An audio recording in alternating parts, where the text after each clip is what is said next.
Hi, I'm Ed Parcaut, your host of Inner Edison. What I'd like you to take away from today's show is our greatest growth comes from our greatest failures.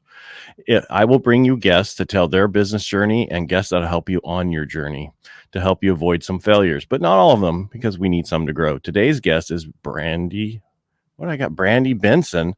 I started typing it and you came in and I'm like, man, I should have. Anyway, so Brandi Benson, she was on one of my other podcasts, Helping the Brave. She's a unique individual, and I wanted to have her on Inner Edison to tell her story and her journey into entrepreneurship. So, Brandi, how you doing today? I'm doing well. Thank you so much for having me. And I'm excited to talk about my journey in entrepreneurship, how I got into it, and if I could help anybody along the way so they don't make any other of these small little mistakes that can be definitely preventable if you know the information. I think that would be great.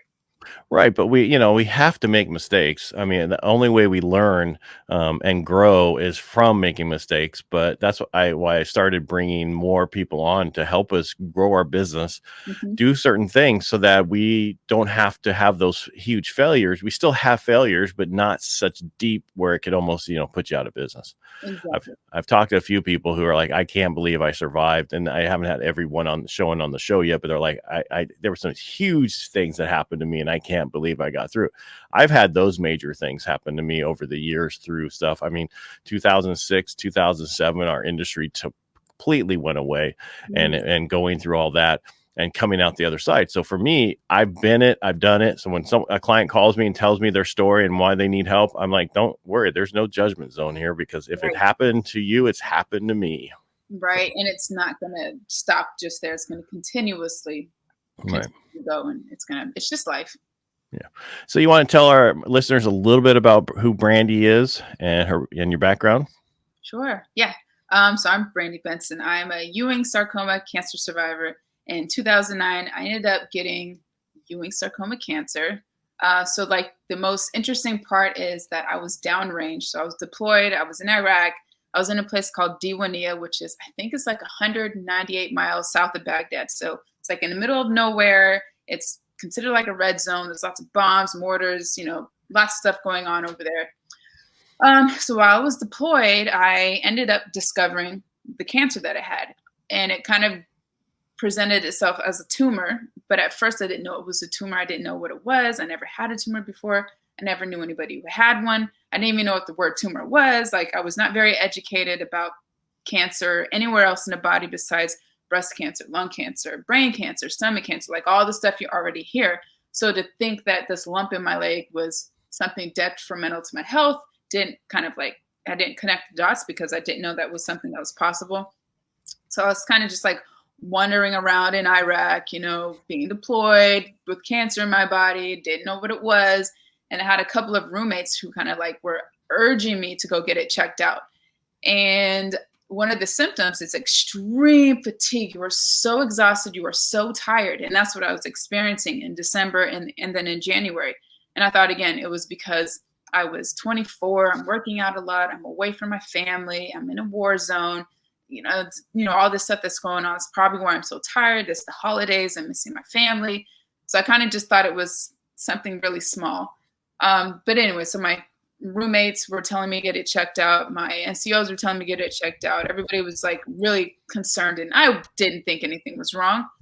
So I go to the medics, and my whole goal was to get more rest. Now, if I can get more sleep, then if my friends think something is wrong, then maybe the medic will, or Captain May will, maybe she'll think something's wrong. So I was like, okay. So I show her, and she immediately was like, "What is this? How long have you had it? And do you have any other of these lumps anywhere?" And I was like, I don't know how long I've had it. I've just found it.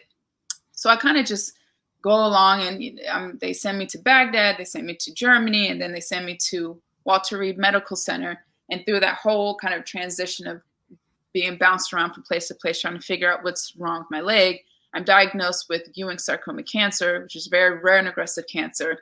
About 60,000 people worldwide get this cancer.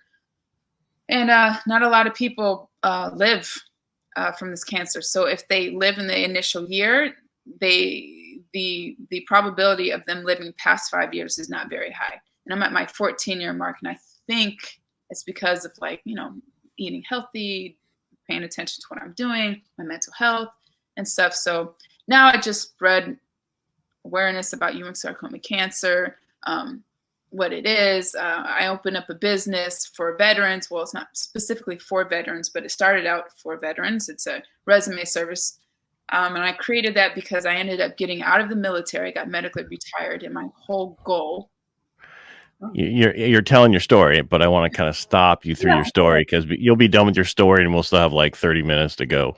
Yeah. I'm just saying because you're like boom, boom, boom, boom. I want to go back. All right. So what a lot of people don't know is when we're young, we're dumb. And when someone tells you to go to the doctor, you don't go to the doctor. You need to go to the doctor. If people in the military around you are telling you to go, your NCOs, that kind of stuff, that means you need to get your ass in there now because they won't do that if they think you're messing around. So right. Yeah. Exactly. And I didn't even that didn't dawn on me until like later on when I'm actually in the hospital bed. I think I'm dying of cancer. And I'm like, wow, like everybody knew something was wrong. And there's just me, like living life like, oh, like nonchalant, not really caring, thinking I'm invincible. Yep. That's it right there. That key word you just said. We all think we're invincible at that age. Nothing's going to touch us. Nothing can hurt us. Yes. And that's exactly what it was. I was like, there's no way that I could have cancer. Like I've done everything right. I eat well, I work out, I'm not a bad person. I shouldn't have any bad karma if you believe in that. I'm like, it didn't make any sense why I would have this horrific, terrible, terrible, terrible, terrible cancer. It just didn't make any sense to me at the time. But. Right. And it still doesn't. It never makes sense. There's no reason, no rhyme or reason, but you embraced it. But let's go through a little bit more of your story because I know it and I want my listeners to understand. So when you got diagnosed, whatever, they sent you to Walter Reed, correct? Yep. Right. And then the biggest thing that we need to remember in our lives, that family's very important to you, especially when you need them. And you want to tell the story about how your mom, I don't want to lead into it, but you understand where I'm going. Yes. Yes. Okay. So when I get to Walter Reed, I also have my mother who's there with me, and she was there with me the entire time. So when I was in Germany, this is where I was getting like my biopsies, the CT scan and the MRIs and stuff like that. I remember talking to her on the phone, and she was just kind of wondering why I was in Germany. Like, what's going on? Aren't you supposed to be in Iraq? Like, is everything okay? What's going on? And I tell her, hey, I got this lump in my leg. I'm not quite sure what it is. The doctors aren't really saying anything.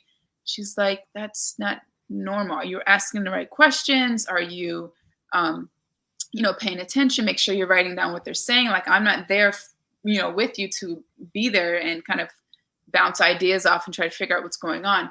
And so I was taking notes and making sure I was getting all the information I could. And then find out it's a tumor. And I remember talking to her on the phone and telling her that it's a tumor. And she's like, okay. Like, I'm like, I don't even know what that is. Like, what is that?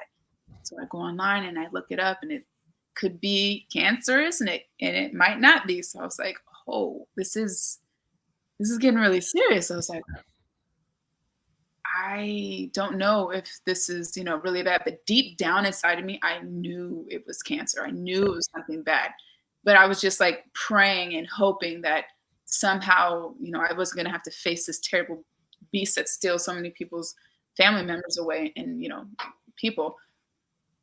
So then I do the biopsy, get everything back. The doctor tells me that it's, they first diagnosed me with something called a nerve sheath tumor. So they misdiagnosed me, maybe on purpose, on accident. I'm not quite sure. So they misdiagnosed me, told my mom's a nerve sheath tumor, which means it's cancer. And I remember her crying on the phone. We're both crying. Everything is just so surreal. I was in like this like cubicle area, and there's, different little areas, people with different phones, but it was like very quiet in there. It was not a lot of lines like in Iraq. There's lots of people waiting to use a phone. The lines are forever long. So it was like really quiet. But there was one guy who was over at like the way end, and I still talk to him now. His name is David. He was way far away on the other end, and he was like listening to me cry, probably eavesdropping on my conversation as well. But then, I get up and I'm crying and I'm so sad and scared. And he gets up and he's like, ma'am, he's always super polite. He was from the South. He's like, ma'am. And I'm like, yes, crying and stuff. And he's like, do you believe in God? I was like, yes. He's like, God wouldn't put you through something that you can't handle. I was like, oh my God, like what's going on? And I'm like, this is terrible. It was just so bad. But I knew my mom was coming. She quit her job. She quit everything. She left everything in Texas. She left it all, left the house, left her job, left the car, left everything to come take care of me in Texas and at Walter Reed. And I think that's the reason why I was able to live, because all of the other individuals that were on that ward, which was at least 13 of us, everybody passed away. Every single initial person that was there from February when I got there, all the patients, to when I ended up being pushed out of the wheelchair at the end of November. I was the only one left. Everybody else had passed away. And I think it's because my mom was there. She was there to help me. She was there to like believe in me. She was there to ask questions when I couldn't, when I was incoherent and I couldn't really speak for myself. Like, she was always there representing me and doing very well. But I think her support system and her being there, just knowing that I'm not going through it alone, is probably the reason why I'm here today. So I think support is such a big, big, big, big, big thing to have when you're going through trauma or any big life change. And I find that most good entrepreneurs who go through stuff has some major issue that has happened in their life that has turned them into what they need to be in order to run a business and do things. I lost my dad when I was 12 of hairy cell leukemia from Agent Orange. And so I had my own issues, right? So we all do. And we find out that those are the people who usually join the military, actually, and then really work hard in the military, get their degrees or whatever. And then they get out and they do other things. And now with you, with this trauma, I know that if you had this happen, that you probably got retired out of the military early, right? Early. And then you're going, what am I going to do? Right. Yes, of course. My whole goal of joining the military, I wanted to be a lifer. I wanted to be in for 20 years. Lifer, right? I'm smiling because that was the one thing I didn't want to do. Really? Be a lifer, yeah. I thought it was great. I loved it. I loved working out. I liked the structure. I liked, the rules. I just thought it was wonderful. I thought I wanted to be in the military since I was like a little girl. So it was cool. It was great. I was finally doing what I wanted to do. And so when they tell me that, I had an option for in 2010, I could have gotten out. And I was like, okay, I want to see if I can stick it out. I want to see if my leg is going to, work with me. Maybe we can make this work. So then 3 years later, while I am in Hinesville at Fort Stewart, I'm at a really terrible, terrible, terrible, terrible place. Like, my unit is not that great and they're not treating me very well. Everyone's just really rude. They're very disrespectful. They're just, I feel like they're using the power and, not being very nice. So that also was just like, I don't think I'm going to stay in. So I ended up getting medically retired because they were pushing me past my profile. Like, I'm not supposed to do certain things because my leg, I'm missing a huge chunk out of my leg. I was just like, this is just not going to work. So I have to get out. So I ended up getting out. And when I did, I was so scared. I was so nervous. I didn't know what I was going to do with my life because I've planned and thought that this was like my stop sign. Now I got to continue on and go. And I'm like, I don't know what I'm going to be doing. I don't know what I'm good at. I don't know if this is the right decision. I was like, this is really, I was really scared. I had a lot of anxiety. I had a lot of like depression for a while. I just had no clue what I was going to do. And then we did the resume portion. And I just noticed that everybody's resume was the same.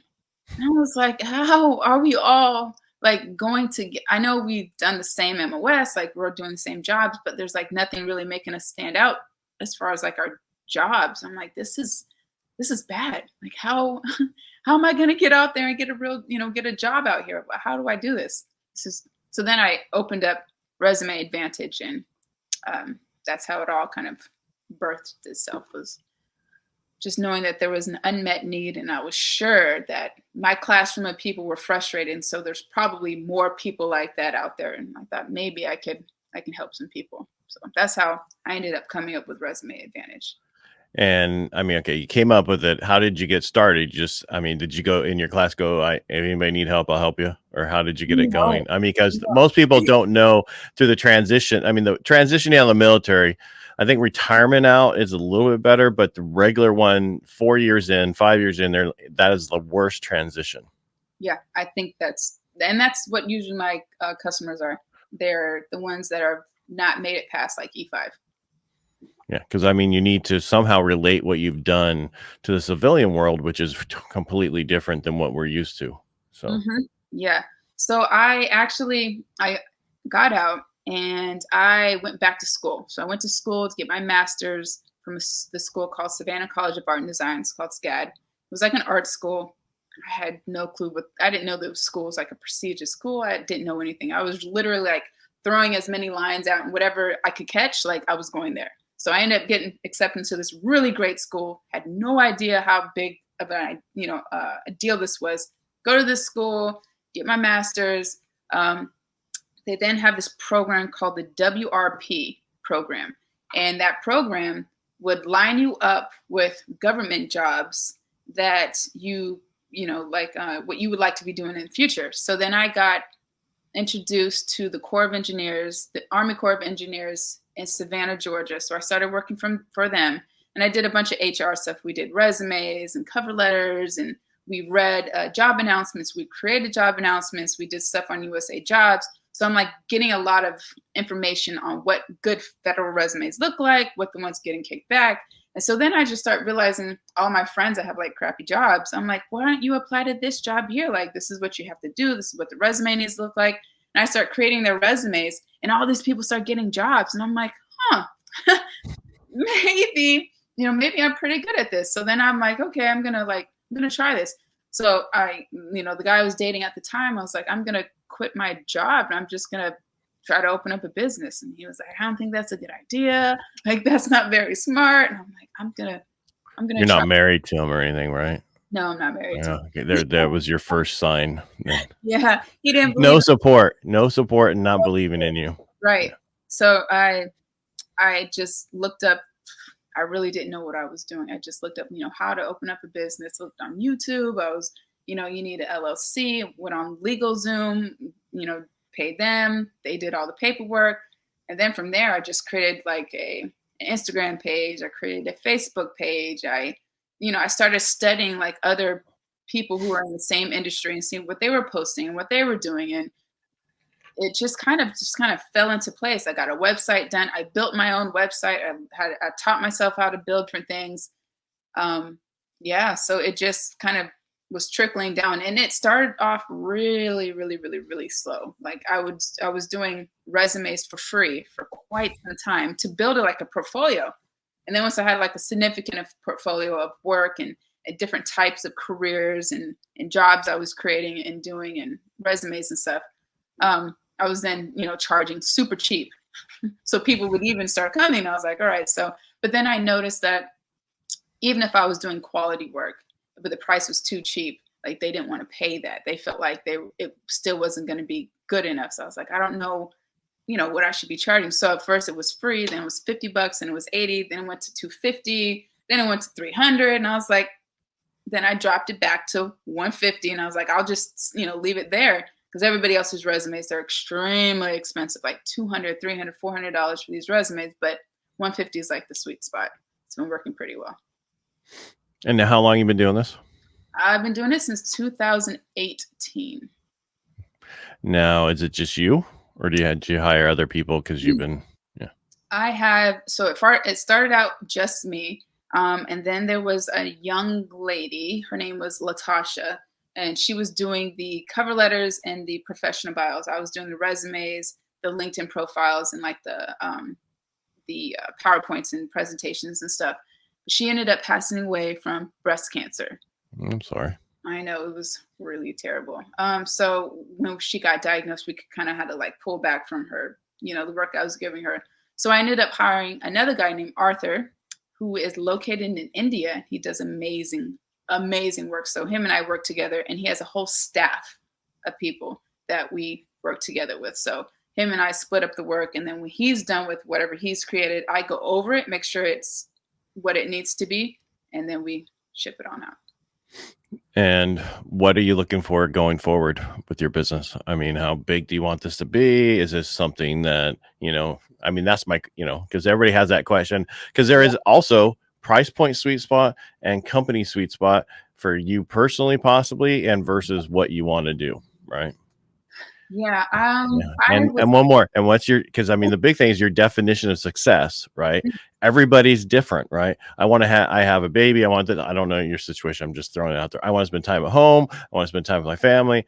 I'm in a sweet spot. And so if I go any more with what I do, I have less time with my family, and it's important to spend time with my wife. So, Right. I think my sweet spot is it's different. I want whoever got my service, I want them to get the job. I want them to feel happy with the product. So if I can accomplish that, I feel satisfied. The money's and great, but I feel like if the quality is not good and I'm still getting paid, then that's a bad look for me. So I want them to be happy and be confident in what I've given them, so they can, then present that. And I want them to refer somebody else, and so I can continue on with that. And just question, so you only advertise on Instagram, or where you advertising now? I mean, because your main focus right now is military, people getting out of the military into civilian life, right? Mm-hmm, mm-hmm.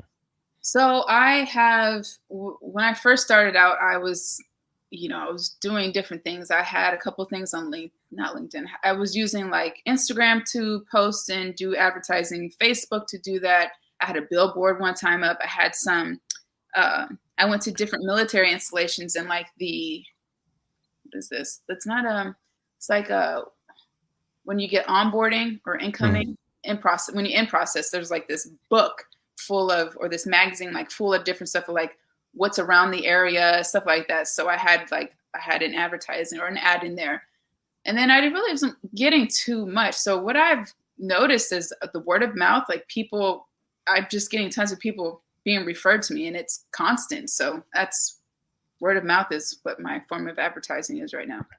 And you also should probably go back to the people that have had their job for a year or two and say, hey, let's update your resume. Right. Yeah. And then you can so you get a CRM and hit out to them and remind them, hey, we're always looking for other, because I know as transitioning, I know this is a show about entrepreneurship and everything, and that's what we're talking about, but transitioning out of the military, some of us had a class for a week, some of us had a class for a day, but it doesn't really tell us how to do anything, how to really write a resume, how to do certain things. Right. So there needs to be there's a huge need, because what I think it's, I think just up in Washington, that how many people transition out in that area is, 4,000 to 7,000 a year. Right. Wow. Yeah. That's a lot. So, yeah. So, I mean, overall, so there's a lot of people who actually, and as we go forward now, I think there's going to be some more people getting transitioned out because of what has happened recently, Oh, yes. Yeah. And, I have some questions about that. Maybe offline. Yeah, we definitely got some offline stuff we can talk about, because, I have some questions about that. I could say some things if we were on the other podcast, but I don't want to say it here. I understand.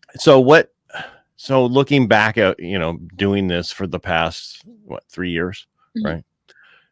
Looking back, what could you have done better, do you think?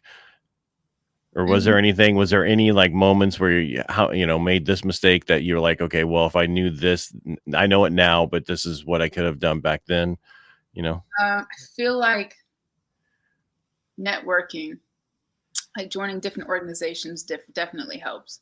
Because before I was just, I wasn't really networking or going to events and passing out the card and talking to different individuals, or going to the actual like installation, like the base, and passing out my cards there and talking to people. Because when I was at Fort Stewart, people who were out processing, I was just handing my cards out to them, just like, here you go, this is what you need. If you know anybody, let me know. If you don't, it's cool. If you refer anybody, I'll write you a free LinkedIn. So I wish I would have done more like, groundwork, instead of just kind of waiting around and thinking things were going to be happening out of thin air, and you got to put it in work. No one's going to know about you and your services or what you're capable of unless I'm getting out there and doing it myself. Well, if you had more money, like, paying somebody to do it, but it was me. So you actually build people's LinkedIn profiles too? Mm-hmm. Yes. All right. So that you should be pushing out big time.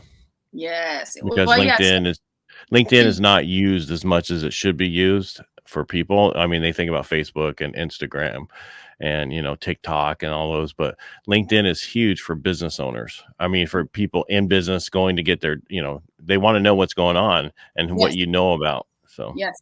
Yep. So I'll do their LinkedIn, I'll do their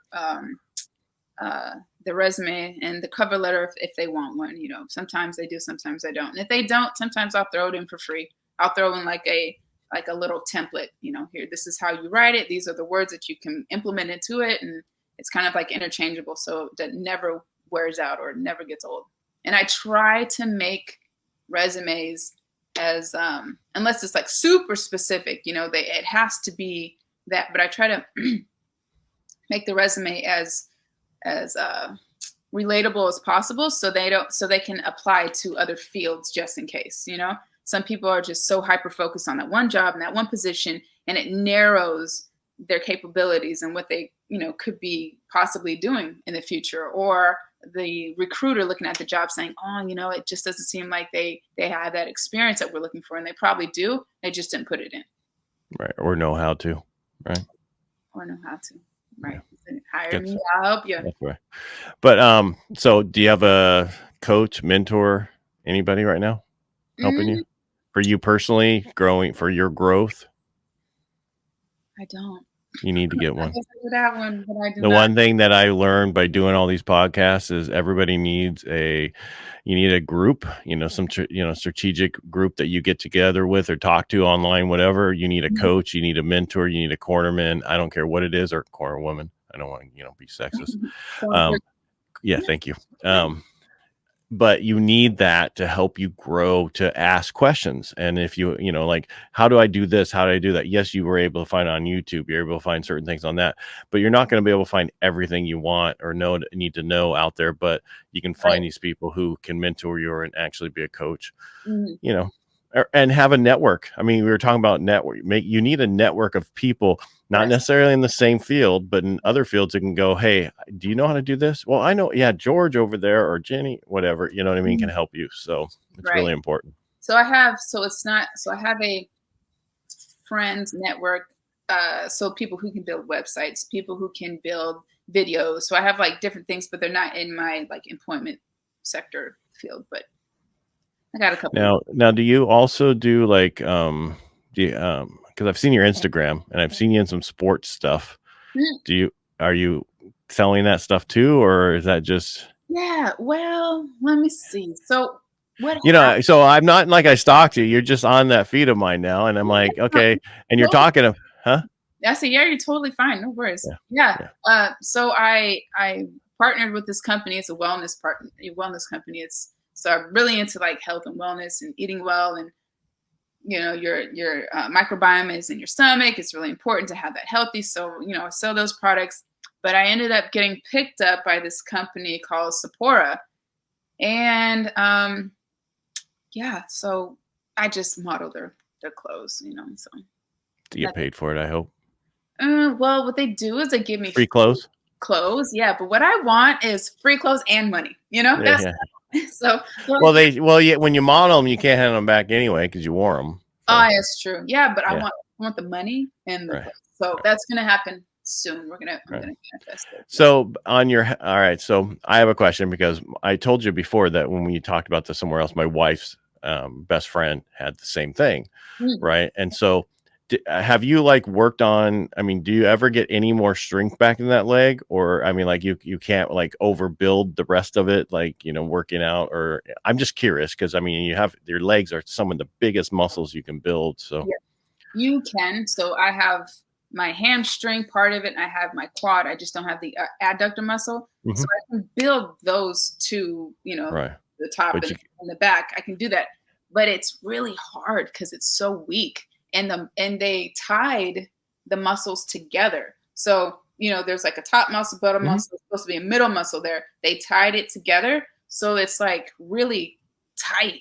Like if I run too quick, it's like it's going to snap in half. Like it's insane. But you can build it. Is that because you need to stretch more? And so just so you know, I'm physical therapy. I lift weights. I understand adductor, all the muscles. I can actually name them off. Where they attach, what they attach to, what they don't attach to. If I really think about it, I can remember all that. But so I totally understand. So I was just curious if I didn't know they took out the whole muscle, your whole the muscle that brings your legs together, completely gone. Wow. Yeah. no muscle there. So if I go into the adductor machine and I try to, use it, the left leg is not going anywhere. Nothing's happening. It's just there. So Wow. but I can build the top and the back muscle. Right. But you Yes. need to balance too, so you can't So overdo it. hard. Oh Yeah. my God, you have no idea. I would have, it's just a challenge. Everything's a challenge. Walking, my leg swings out, like it's just crazy. I'm sorry. But it's okay. At least But the one thing that did for you is become stronger, who you are, what you can do, business, yes. modeling, everything, things that would normally affect you won't affect you, right? Yes, exactly, exactly. I feel like I am so much more fearless. I have so much more motivation and drive. I didn't have this before. Like before, I would be like, "Well, how am I going to do this?" I'm like, "I don't care. Like I'm doing it. I'm gonna figure it out on the way there somehow." A lot, I know that whole thing did that to you, but a lot of veterans have that, and you automatically go. Because for myself, it's like there's no doubt I'll get it done. There's no doubt I'll do it. Yeah, just how you gonna do it? I don't know. I'll just figure it out. Yeah, So, yeah, it's true. You'll figure it out along the ways. You'll make mistakes. You'll learn for the next time, but you'll figure it out, and you'll find the path somehow if that's what you want. so someone starting a business, what is your recommendation for them to do? So let's and we'll end it once you give us that good knowledge. I'm just saying because you started it, you've been through it. A lot of people want to start businesses; they're afraid to. What would you recommend them do?